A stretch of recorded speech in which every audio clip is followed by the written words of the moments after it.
जो कंपनियां एक लेवल तक पहुंच गई हैं और उनको फर्दर ग्रोथ के लिए कैपिटल की रिक्वायरमेंट होती है।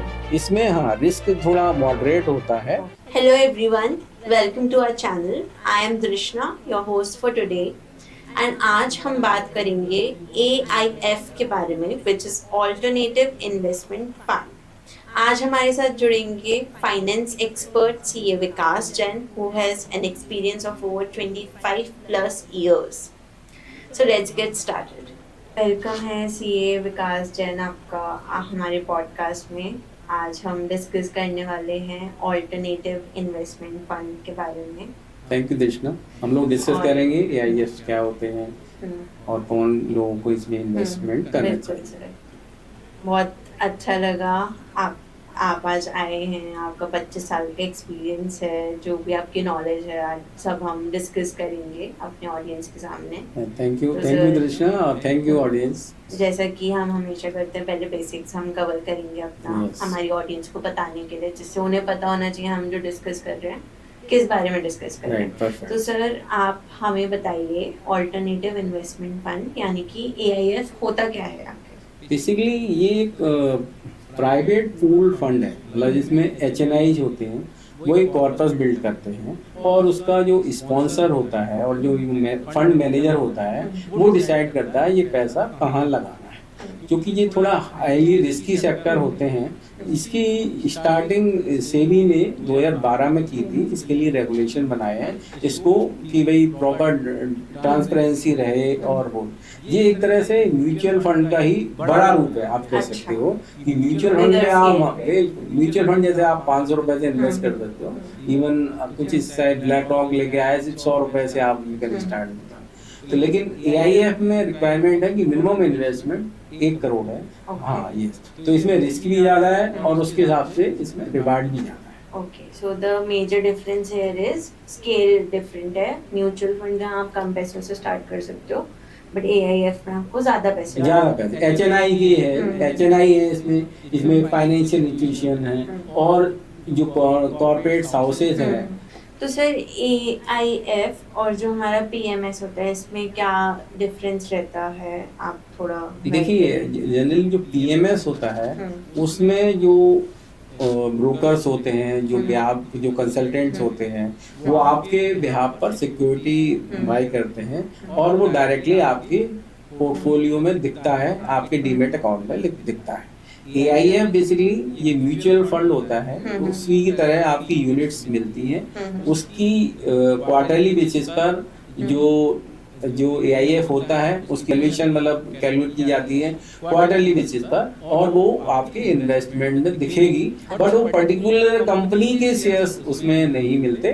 जैसे यू कैन से कि ग्रुप ऑफ कंपनीज में आपने इन्वेस्टमेंट किया गया है, तो ये डिफरेंस है। मतलब PMS में डायरेक्ट सिक्योरिटी में आपको अपना इन्वेस्टमेंट दिखेगा, AIF में ग्रुप ऑफ कंपनी में आपका इन्वेस्टमेंट दिखेगा कि उसमें क्या गेन आ रहा है, क्या मतलब उसकी प्रेजेंट वैल्यू क्या है, ये दिखाई दे। तो सर ये जो AIF होता है इसमें कोई कैटेगरीज भी है? हाँ, ये AIF बेसिकली ये इन्वेस्टमेंट पूल है, ग्रुप ऑफ पीपल का पूल है, जिसमें स्पॉन्सर होगा, एक फंड मैनेजर होगा, देन कस्टोडियन होगा एंड और ट्रस्टीज होंगे। ये सारे AIF को रन करते हैं, राइट। इसमें 3 तरह की कैटेगरी होती है, cat 1 and cat 2 and cat 3। Cat 1 generally होते हैं सोशल या स्टार्टअप के फंड्स होते हैं, जो स्टार्टअप को फंड करते हैं। दूसरा जो सोशल कॉज में किसी ने फंड करते हैं, इसमें इन्वेस्टमेंट का विजन मिनिमम 5 to 7 और 8 ईयर्स होता है, राइट। जनरली लॉकिंग पीरियड भी इसमें 5 से 7 साल तक का होता है। और ये हाई ग्रोथ ऑप्शंस होते हैं, जो मतलब एक तरह कंट्री के लिए भी मतलब कोई लोग हेल्प करना चाहते हैं और साथ साथ अपनी कैपिटल भी ग्रो करना चाहते हैं, तो वो कैट 1 में इन्वेस्टमेंट करते हैं। कैट 2 प्राइवेट इक्विटी फंड्स होते हैं। इसमें जनरली अनलिस्टेड सेगमेंट में पैसा लगता है, जो कंपनियां एक लेवल तक पहुंच गई हैं और उनको फर्दर ग्रोथ के लिए कैपिटल की रिक्वायरमेंट होती है। इसमें हाँ रिस्क थोड़ा मॉडरेट होता है और हाँ रिस्क मॉडरेट होता है, लेकिन रिटर्न्स इसमें अच्छे होते हैं।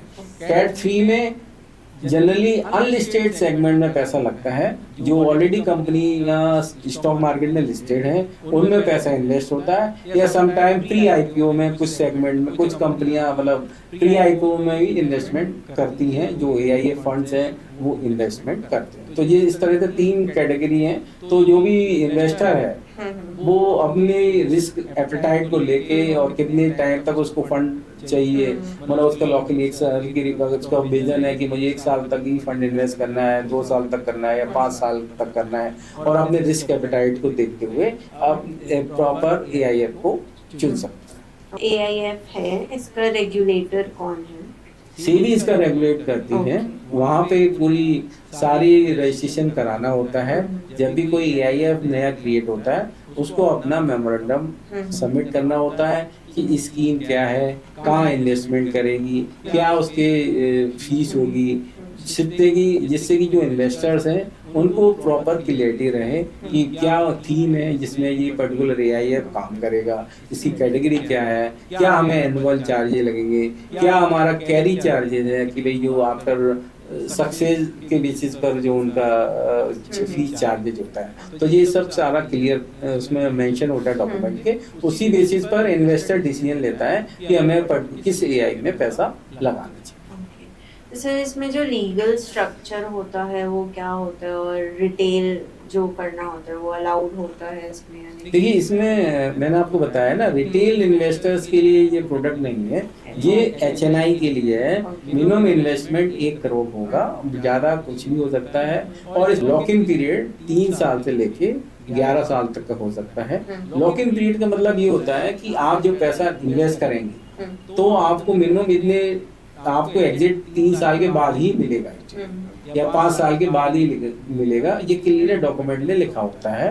तो जब भी कोई इन्वेस्टर इन्वेस्ट करता है तो वो ये चेक करता है कि सर उसके पास जो फंड्स अवेलेबल वो कितने टाइम के लिए है। मान लो उसने अपनी बेटी की शादी करनी है 2 साल बाद, 3 साल बाद, तो सारा पैसा लगा दिया और उसका लॉक इन पीरियड 5 साल है, तो वो कैसे करेगा? तो वो डिपेंड करता है कि उसके पास सरप्लस फंड कितने अवेलेबल है और कितने टाइम तक के लिए वो इन्वेस्ट कर सकता है। अच्छा, लॉक इन पीरियड मतलब ये हुआ कि कितने साल तक वो इन्वेस्ट उसका करना इम्पोर्टेंट है। हाँ, बिना उससे वो पहले एग्जिट नहीं कर सकता। सही बार फंड का टाइम तो होता है, मान लीजिए किसी का 5 से 11 साल तक का भी है, राइट, लेकिन लॉक इन पीरियड अलग होता है। हाँ, कि मिनिमम इतना तो रखना ही पड़ेगा, निकल नहीं सकते आप स्कीम से, निकल नहीं सकते।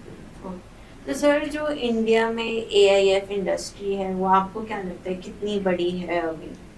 ये सन 2024 के डाटा के अनुसार 11 ट्रिलियन का कमिटमेंट हो चुका है और 5 ट्रिलियन ऑलरेडी इन्वेस्टमेंट आ चुका है। तो ये बहुत बड़ा मार्केट है। इसमें पहले तो एचएनआई थे, अब फाइनेंशियल इंस्टीट्यूशन और बाहर से एनआरआई और बाहर की जो कंपनीज हैं, इन्वेस्टर्स हैं, वो भी एफआईआई वगैरह भी इसमें काफी दिलचस्पी ले रहे हैं और ये मार्केट बहुत तेजी से ग्रो कर रहा है। ग्लोबल ट्रेंड्स का भी कोई असर पड़ता है इस पे? नहीं, ये बेसिकली तो इंडिया में ही मेजरली इन्वेस्टमेंट करते हैं।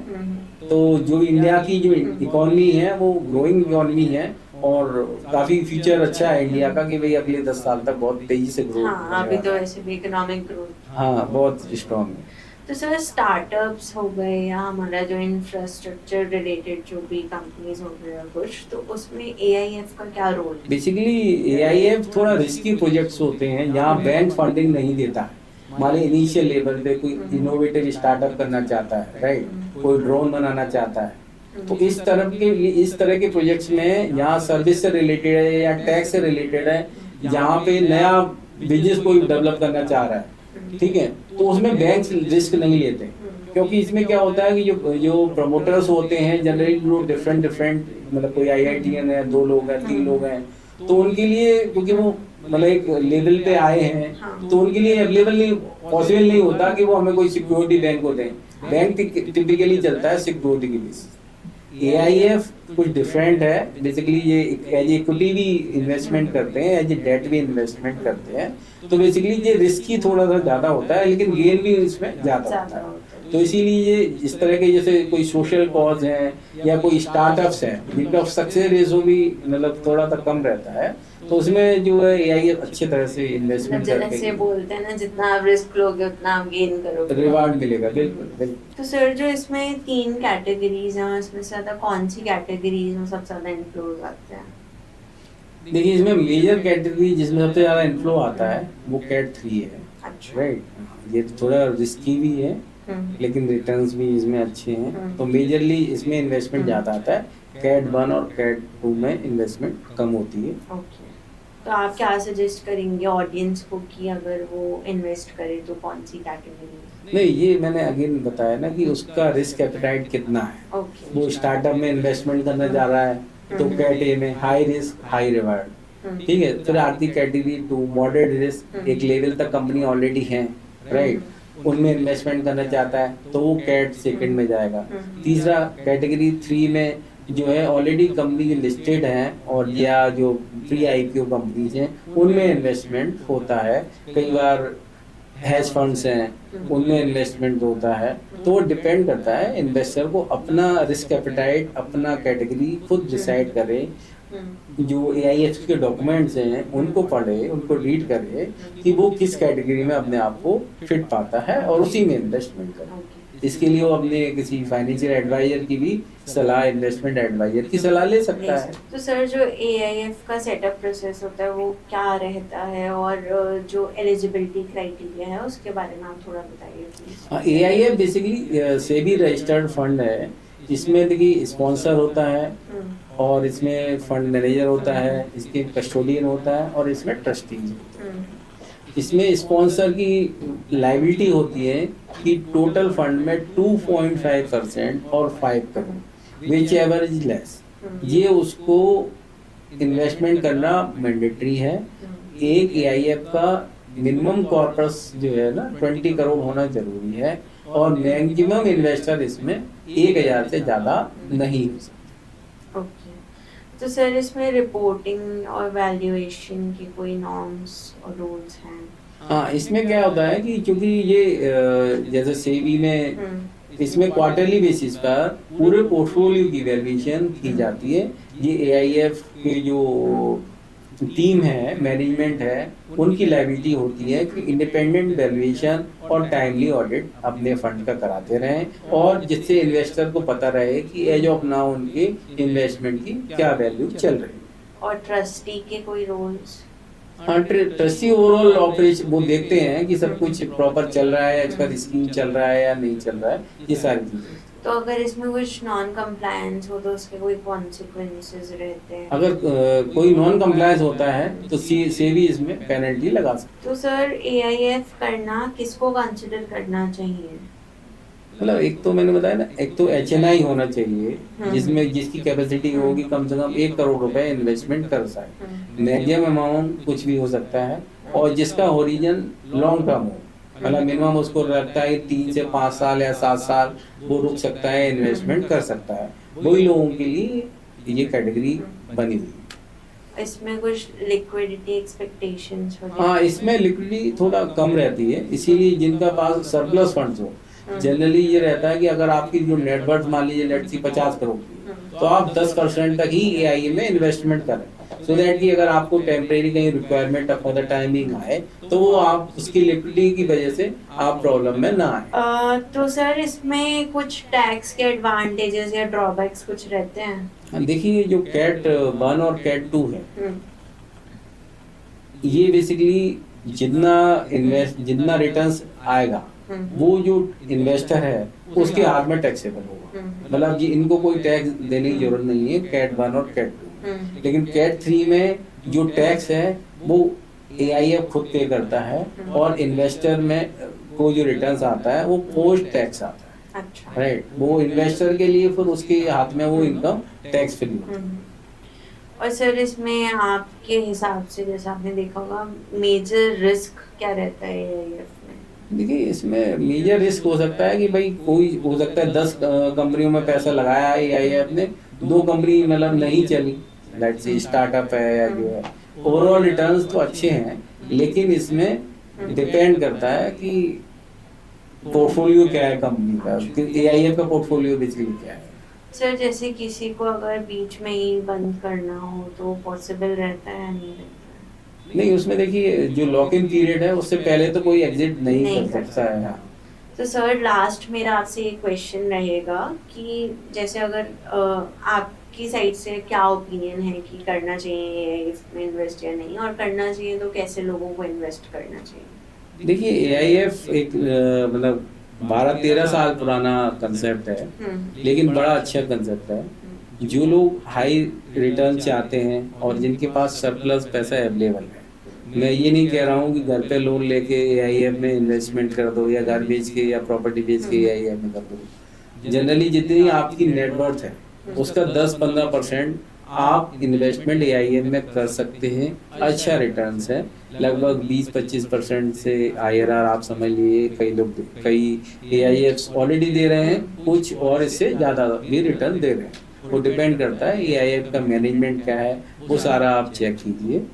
तो हाँ, इसमें लॉकिंग पीरियड जरूर थोड़ा सा ज़्यादा होता है, 5 साल से कुछ में कहीं 11 साल तक भी है, लेकिन ये बड़ा अच्छा कंसेप्ट है क्योंकि जो इन्वेस्टमेंट होता है वो अगली स्टेज में होता है। मतलब कंपनी ग्रो कर रही है, मान ली उसकी सेल 50 करोड़ 100 करोड़ ही है, राइट। अब उस समय एआईएफ ने इन्वेस्ट कर दिया और वो कंपनी पहुंच गई 2000 करोड़ तक, 3000 करोड़ तक, तो ऑब्वियसली उसका वैल्यूएशन बिल मल्टीफोल्ड होगा। कई इन्वेस्टमेंट जिन्होंने फ्लिपकार्ट में इन्वेस्टमेंट किया था एआईएफ ने, उनका पैसा बहुत ग्रो हुआ। अब कुछ एआईएफ ने जिन्होंने बायजू जैसे में इन्वेस्ट किया तो उनका पैसा पूरा ही डूब गया। तो वो डिपेंड करता है कि उस मैनेजमेंट या एआईएफ कौन स्पॉन्सर कर रहा है और कौन उसको चला रहा है, उसका मैनेजर कौन है बेसिकली। तो उन सबका ट्रैक रिकॉर्ड देखिए, उनकी हिस्ट्री देखिए और जो कंपनियों में इन्वेस्टमेंट किया हुआ है उनके बारे में समझिए, पोर्टफोलियो को समझिए, देन ओनली इन्वेस्टमेंट कीजिए। ठीक है सर, जो भी हमारे डाउट्स थे हमने आपसे पूछ ही लिए, and thank you for being on the show. Thank you. और बहुत अच्छा लगा आपसे बात करके, आपके ओपिनियंस जान के, पूरा इस टॉपिक के बारे में सब समझ के। Thank you and let's meet on the next podcast. Thank you sir. अगर आपके कोई भी डाउट्स हो रिलेटेड टू एआईएफ या किसी भी और टॉपिक के लिए, तो you can contact us on 9910919020, या फिर आप विजिट कर सकते हैं हमारी website niveshforyou.com। Thank you for watching. Please like, share and subscribe.